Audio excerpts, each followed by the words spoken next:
In today's video, I'm going to teach you how to cancel a pending order on Fidelity. We'll walk through the exact clicks on the website and explain what to expect once you submit a cancellation so you can act quickly and avoid unwanted executions. Start by signing into your Fidelity account on the website using your preferred browser. Once you're on the main dashboard, look toward the top navigation menu and hover over or click Accounts and Trade. From there, select Portfolio. This takes you to a detailed view of your accounts and positions. Within the Portfolio area, click the Orders tab.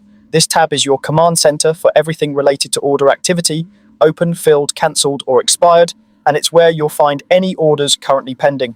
Now, locate the specific pending order you want to cancel. If you have many orders, use the available filters such as status, symbol, or date range to narrow it down.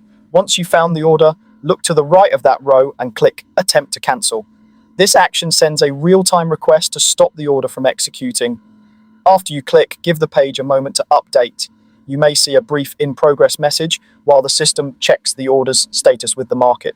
If the page doesn't refresh automatically, a quick manual refresh can help you see the latest result. If the order has not been executed yet, it will be cancelled successfully and the status should change to cancelled. You might also see an on-screen confirmation. If part or all of the order has already been filled, cancellation is not guaranteed. In practice, that means a fully filled order cannot be reversed, and a partially filled order can only have the unfilled portion cancelled. Timing matters. During active market hours, some orders can fill within seconds, especially market orders, which often execute immediately and usually can't be cancelled. Limit and stop orders may be easier to cancel if they haven't met their trigger or limit price yet. Keep an eye on the displayed status. Terms like open, pending, filled, or cancelled will tell you exactly where things stand.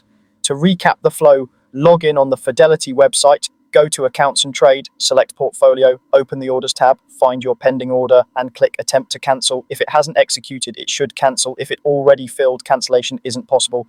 And that's it. Now you know how to cancel a pending order on Fidelity.